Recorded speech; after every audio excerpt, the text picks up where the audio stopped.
Our first guest tonight is our colleague on BYU TV and former NFL linebacker, Cougar star, David Nixon. And Nix, first of all, welcome back from New Orleans. You were there with your boys to hang out with Taysom as he played the Lions. And I know you put this picture out on social media. We're going to show it here in a sec. First of all, good evening. And secondly, how was it hanging out with Taysom? Wait, first of all, where are you? Are you at your house? I'm here at my house. Do you live in the temple? Like, what is going on? Is that the temple room? This is my living room, guys. We got the stockings going. Oh, nice. Okay. Nice. My office is under renovation right now, so I moved venues into my family You room. were blocking the TV, and I was like, man, I think Dave's coming to us from the temple right now. Yeah, that looks good. That looks good. I'm glad you got the tree. That's out. next week's. That's next week's appearance. Next week's appearance. Hey, what was it like hanging out with Taysom and treating the boys to a NFL game? It was fun, man. That was my first time. My little boys, I feel guilty for saying this. That's the first time I've taken them to New Orleans. I've been to probably a dozen games down there, but I finally took them down there just because of sports and school. It's always tough to get them down there, but they had a blast. We got on the game. We got on the field pregame. I think that's the picture right there you see in front of you. Yeah. And got to say what's up to Taysom. He dabbed him up and all that fun stuff. And then after the game, we got down on the field. And unfortunately, we flew back last night. And so we didn't get to see Taysom after the game. So I texted him. I said, hey, great job. Great game. You killed it. You crushed it. And he goes, dang, I wish you guys were here. I have the football that I scored my touchdown with. I have it here for your boys. Oh. He's going to have to mail it.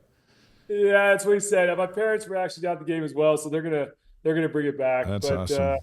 Taysom's just a stud. I'll tell you what, that guy, I mean, he does what they ask him to do. The fans, the crowd love him. I'd say probably one out of every 3 jerseys is a Taysom Hill jersey. They just love him down there in New Orleans, and rightfully so. He's an absolute beast. He's unstoppable. Even when he lines up his quarterback with the running back in the backfield, they know that he's going to run power, counter, and he still gets 6, 7, sometimes 10+ yards per carry. It's unbelievable what he does. And the spark that he provides to that offense. It's fun to watch. And I'm telling you, you probably heard on the telecast, but every time he came in the game, the whole crowd erupted. I mean, they love seeing him in there. And listen, some of that's maybe due to Derek Carr's issues he's got going on right now. But it was a fun game, and it was a fun comeback. Obviously fell short, but it was fun to see him try to make a run there at the end. So this begs the question then, with everything you just said, 2nd and 1, let's take Taysom off the field and put Jameis Winston in the game. Like, what in the world? Did the fans boo? Like, what are they even thinking? Oh, there were audible boos going on. Yes, there were lots of boos. Just give it to Taysom. It's a touchdown. It is a little baffling. I'll be honest. It's baffling why he doesn't. We get down the red zone. Why he doesn't get more touches? It's just like it's a guaranteed at least 3-4 yards, right? And we talk about it all the time. If you get 4 yards per carry, that's a first down every single time. Just run them the whole game. And then, of course, he had the deep ball he threw that he almost connected on, and listen, that's tough. That's tough to come into a game. And Blaine, you're a former quarterback. You can attest to this. It's tough to come into a game cold, and all of a sudden they asked him to throw a 50-yard bomb. But still, he was right on the money. Just probably underthrew it a little bit. But, it's pretty impressive what he's doing, obviously, with the little practice. Nobody's ever done better what he's doing. He was returning kickoffs, too. They had him back there on kickoffs. He's the most unique player the league has ever seen. Yeah, I think he's got a spot in the Hall of Fame because coming he's up. he's already setting records, but it's just crazy. And we all knew he was a freak when he was here. We're like, this guy's the most freakish athlete we've ever seen. You're not supposed to be that big. Like I was saying, I had never seen anybody in BYU's program remotely as athletic, when I'm talking about size, speed, explosiveness, since Luke Staley. But then add that he can throw the football and do all of that. It's like nobody has ever come through BYU like him, and nobody's been in the NFL ever like him. It's crazy to think of. I like that he's still a good dude, and that he hangs out with his nephews, and that's important to him. He's not a good dude. He's a great dude. Yeah. Honestly, I couldn't ask for somebody better to look up to for my kids and for kids all across Cougar Nation and kids all across the country, Saints fans. I mean, he's a fantastic role model, great guy, great husband to my sister, great father to my nephews. He's just an all-around great guy. So it's hard not to root for him. And I think that, once again, I think the fans in New Orleans feel that. And that's why you see so many of them supporting him. I mean, I can't tell you how many people say that he's their number one. He's their number one player on the team because they just love him. And they don't even know all of his history and all of the injuries they overcome to Seriously. even get into that position. You know what? We used to get after Robert and I for his limited playbook because it was just, hey, Taysom, just run it every time. Yeah. I wish Robert and I would call the Saints and say, let me give you some. Just put him in and have him do it like all the time. And it's a remarkable story, and to keep grinding the way he did with the major injuries they had, and they were all fluke injuries, and he just kept grinding to find himself where he is pretty amazing. So hey, I know we just have a few minutes with you because your boys got a ball game tonight, so let's jump right into it. In the event that it's Jeff Grimes back to coach the offensive line at BYU, and we were referencing Jay Drew's report in the Deseret News today that all signals seem to be pointing this way. Is that good? I think it is good. I mean, listen, there's no question he knows how to coach the offensive line. I mean, and I played there when he was there. He's been back for a second stint. We got to be around him. The guy's a technician, and he knows how to coach up that O-line. He brings back a lot of experience as a guy who's been at major P5 programs across the country. And I think he's just one more resource there in the offensive room for Aaron Roderick, who clearly needs some help kind of in the run game to get that spark. And if he comes back and he's a run game coordinator, I think he provides a lot of value to that offensive room. But this offensive line group, it struggles. It's obvious. Everyone knows that. And I think that the type of discipline and the technical side that he brings, I think it would prove pay dividends for this offensive line. I think you see vast improvement beginning as soon as next year with that offensive line, what he can do. Dave, we saw ETN. For example, you and I break down film for AFR, and there were plays where like he just wouldn't block someone, and it almost looked like he was confused. Then there would be other plays where he knew what he was doing, and he would come down and he would literally obliterate somebody, and we'd go, "Oh, who's that dude?" Does that get fixed if Jeff Grimes is the guy? It has to. When you have that big of a body, that big of a human, and when he shows potential in certain plays to go down, like you said, and wash down the entire right side of the defensive line. And then the next play he whiffs on a block because he just lets him loose. That's a learning thing. I mean, he's got the skill, he's got the ability, he's got the size. Now it's, can you simplify the offense? If he's not getting it, you got to simplify it and find ways to teach him. This goes back to, I remember my days, we did one of those color wheel tests where every player had to take this test, this personality test that tells you kind of how you learn. What's the best way to learn? Is it imagery, right? Is it drawing on the board? Is it reading? Is it verbal? And so I think that's something that these coaches, that's their job. They got to find out, how do I get to each specific kid? How do they learn? And maybe Etienne, maybe the way he's learning is not the way the other kids are learning. So you got to adapt the way you teach to each player. And so I would say that that's the first thing. You come in and you find a way, how do I get this guy to perform and not miss on blocks? Because when he doesn't miss and when he's doing a job, he was dominant. But listen, there were lots of times this year that everyone saw where he whiffed on blocks or he completely wrong assignment, and it cost BYU. You had free runners to the quarterback, and some of those resulted in turnovers. And so got to find a way to get that fixed. And listen, that's the type of guy Grimes is. He's once again, he's a technician. I think that's something he can definitely clean up. Transfer portal open today. It's completely nuts already. You got quarterbacks who are supposed to be in New Year's Six Bowls, who are putting themselves in the portal, like Dylan Gabriel, Oklahoma's quarterback. Ohio State's got some guys. Texas has some starters. They're in the playoff, and they got guys going into the portal. We haven't seen anything like it. This year's going to be bigger than the previous 2 years because the underclassmen have figured it out. I can get a pay raise, and I might be able to get a starting job without having to earn it. And so it's just we're going to have a couple thousand people in this portal before we're done. I think that's the biggest worry, right? I think this it gets overburdened, and all of a sudden coaches and staffs are like, I can't sift through 2,000 kids. And next, there's going to be some kids that are left out to hang, and they don't have a place to go back to because their scholarship's been taken by another portal kid. So this portal thing is wild. It is the wild, wild west. I think to your point, a lot of these coaches are trying to get ready for bowl games. They don't have time to go sift through the portal. Fortunately, there's kind of a dead period now between now and bowl games, so they hopefully get a head start on it. But, for a lot of these other schools that are playing in bowl games, it's tough. You're trying to balance two things. But listen, I actually don't hate the portal. I think it's, adds a whole new element, and it allows kids that are in bad opportunities to go find better. I think it just needs a little more oversight. The kids need some representation. I mean, you think about NFL free agency, you all have agents. Yeah. This day and age, some do, some don't. And there just needs to be a little more structure to it.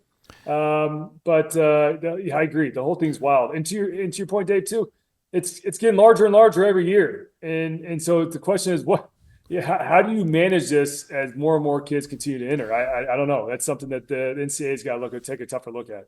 How much of this, Dave, do you think? First a comment. Don't they have to have caps? I mean, they do in the NFL and the NBA. Like, it's just crazy. Ohio State's starting quarterbacks in the transfer portal and is saying, I probably need $2.5 million. $2.5 million. And then Dylan Gabriel, who already transferred from Central Florida to Oklahoma, is now in the transfer portal again. So with that, how many of these kids are just in the portal right now to leverage themselves to get more money and go back to where they're going? Do you think that that's happening right now? Like, let's say Dylan Gabriel, is he just going, okay, Oklahoma, people are willing to pay me $2 million out there. I'm willing to stay, but you got to pay me $2 million. Is that actually happening? I mean, if history proves right, how many of those kids actually went back? I mean, BYU had Cody Epps that tested the water for 12 hours, right? I mean, I think it was the very next day he decided to come back. But I don't know how many of them actually end up going back to the same university. And listen, there's some burned bridges that happen there too, where kids leave and the school feels slighted and coaches move on, emotionally. I don't know. I mean, yes, if you're a top player like a Dylan Gabriel, yeah, he probably can go back to Oklahoma and get some more money. I think there's some leverage plays there, but we're talking a handful of kids, right? Same thing with Al State. I mean, there's probably a dozen or two kids that have that type of leverage, and the other, call it 1,900 kids, don't. Right. And they think they might. They think they might. Yeah, they think they might. And BYU's probably not going to get one of those kinds of kids, but maybe they get some of the other 1,900. So Dave did a great article on BYU's shopping list out of the portal. What's your thought on what BYU needs to do in the portal? I think two things. I think you've got to go back and find a quarterback. I like what I saw from Jake this year. Yes, he had some mistakes. And yes, we've talked about AFR where that happens with young quarterbacks. But I think he can be coached through that. And he's going to learn. He's got a whole offseason to go back and watch this film and see all the mistakes he made.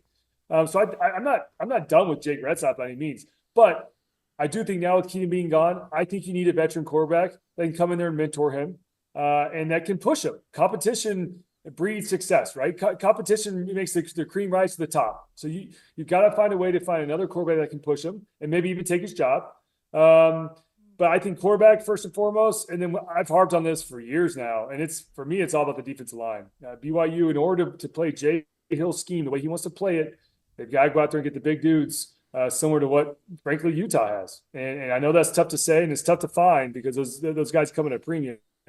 But they've got to shore up that defensive line. I think BYU traditionally recruits great at linebacker, safety, corners. BYU's very young in that position group as well. So I think BYU's okay there. But that defensive line is something where, having Tyler Batty come back, that was welcome news. But I think you need some more nose tackles and bigger bodies in the middle that just help plug some holes to allow these linebackers to run a little more free. All right. Block eaters. In our last 3 minutes with David Nixon, our friend and BYU TV football analyst, let's say you're the commissioner of the college football playoff, and here it is Monday night, and you're still being bugged about the selections of Michigan, Alabama, Washington, and Texas, and you say what? Listen. We only have 3 minutes. I mean, I am still irate about they got it wrong. They got it wrong. Who should they have had? I'm on like 4 different text threads with buddies. You don't want Bama in this nonsense, right? Bama should not be in, right? No, Florida State should be in this. I don't care if they're on their third string quarterback. Their second string quarterback is going to be the one playing in the playoff game. And then you tell me what's wrong with a 3-0 result? What if their defense goes out there and shuts out Michigan, right? Like, that's football. Like there's 22 players on the field. I think they got it wrong. I think it's a travesty. You got Florida State who's undefeated, won their conference championship. Alabama had their shot when they played Texas. They lost at Texas. That was their shot. It's done. At home, by the way. At home, right? Yeah, but I'll tell you what. Alabama looked like the best team in the country when they beat Georgia on Saturday. Yeah, but they didn't look the best when they almost lost to Auburn. They had to have a Hail Mary to beat true. Auburn. So it's like, any given Saturday, any of these teams can look great or look bad. But you got to go by the records, and the records is Florida State had the best record between those two. And thank goodness we go to 12 teams. Thank goodness we go to 12 teams next year, right, Dave? Because I like, hey, there's no telling. If you go 12 teams this year, who's to say that Oregon doesn't get hot and win the whole thing, or Ohio State doesn't get hot and win the whole thing? Like, it's a travesty we're not at 12 teams this year, because this year really points out that it needs to be more. And this year is interesting because I feel like, honestly, I was talking to somebody about this today, between college football and NFL, there's not really a clear-cut champion this year. Like, if you told me that in the Final Four, Michigan being 1, Alabama 4, I think any of those teams in this playoff could beat each other. And I have no idea who's going to win the championship. Usually we always like, oh, it's Georgia, it's a toss, shoe in, just get it done with. NFL, oh, it's easily the Kansas City. Look what happened to Kansas City last night. Yeah. I mean, that's what's so fun about this college and pro football season this year. There's no clear-cut champion. Eagles go out there and get dominated by the 49ers. I mean, it's just any given Sunday, right? Any given Saturday in college football. That's what's going to be so fun about the next couple months for both leagues is anything can happen. Next, let's say Alabama, which I think they will beat Michigan, and then I think they will win the national championship if they play like they played Saturday. If they play like they did against Auburn, then Michigan will beat them. But Michigan put me to sleep against Iowa. I was like, come on, Michigan. But if Alabama wins it all, do you still feel the same? You still hold your ground that Alabama shouldn't have got in? Yeah, because who's to say that Florida State wouldn't have beat Michigan and then gone on to beat Texas and Washington? I mean, they were undefeated. I mean, Georgia could beat them all. Ohio State could beat them all. Oregon could beat them all. So, yeah, should Oregon be – because Florida State with their quarterback, I mean, they were so bad the other night. Yeah, their defense was awesome. I will say it was bad. It was bad, but their defense stepped up. Louisville's a top 20 offense that they held to, 6 points? I mean, if it's a defensive game, like I said, they win 3-0, 6-3, then that's game of football. Kudos to them for having a great game. By the way, have to have an offensive shootout. I'm with Dave. I feel like an undefeated Power 5 conference champion has to be in. And Alabama lost. And the fact that they lost to Texas at home and it was a 10-point loss and that they struggled against Auburn, September was a long time ago. Yeah. Well, they didn't. Auburn wasn't a long time ago. They look like crap. No, but Saturday was most recent, and I think that's probably what got the committee going. Okay. So that means that the 49ers will win the Super Bowl without question because they just killed the Eagles, who are the best team. No, because I guess they could play 2 weeks from now, and the Eagles could put it on the Niners the same way the Niners just put it on the Eagles. That's true, but they got like 6 more weeks of the regular season for those guys. No, but what I'm saying is just because Bama was great last week against Georgia doesn't mean that they're the best team in the country. If we're just going to take into account the championship games, then why even play the regular season? Let's just jump straight to the championship then. Play Alabama and Georgia in every championship. I mean, are there any of these New Year's Six bowls, Dave, that you're loving? So Florida State has Georgia in the orange, Ohio State and Missouri in the cotton, Penn State and Ole Miss in the peach, and then the Fiesta Bowl is Oregon and Liberty. Any of those jump out at you? You probably won't like my response, but for me, it's tough to like any games because who knows who's going to play in them. Right? Yeah, exactly. That's a good point. There's a good chance all these kids sit out, and it's not even the same team. USC's quarterback. Honestly, that's why the 12-team playoff will be great because there's something to play for. Yeah. Because right now, as it is, this 14 playoff and the bowl games, it's a broken system. Even Caleb Williams said he's out. Yeah. He's out for the Holiday Bowl. Think about that. I mean, the Rose Bowl, for Pete's sakes. So the last 2 years, Utah plays in the Rose Bowl. And do you remember 2 years ago, Ohio State? It's just like, bah humbug. We're not in the college football playoff. I had like 19 starters. We're in the stinky Rose Bowl, and 19 kids sat out. I mean, they still won. So for me, it's tough to get excited for bowl games because it's all the backups because all the stars are like, I'm headed in NFL. That's a great point. I'm not going to disagree with you, Dave. I'm going to watch them all, but I don't disagree. Yeah. Listen, I'm watching every single one. Don't get me wrong. Between the portal and everybody sitting out, this thing is broken. Can you be the commissioner of the NCAA and fix this thing, Dave? Why not? Look, he's not doing anything else, so might as well. We're grateful to have you on tonight. Our advice to your son from the Wise Guys tonight is we want to see 10 3-point shots attempted. Yes. It's like we're not quite going Mark Pope on you with 35. We're saying 10. Tell him we want to see 10. He might only hit 1 to 10, but I'll tell him. That's all right. That's all right. And just tell him, don't hesitate to shoot. Just shoot. I like it. All right, brother. Thanks for joining us. All right, guys. David Nixon. Appreciate it. Our colleague of a long, long time on BYU TV with After Further Review and all the things we do, and played in the NFL, was a star at BYU. We don't just like him because he's Taysom's brother-in-law, but we like the fact that he is Taysom's brother-in-law because we get the inside scoop.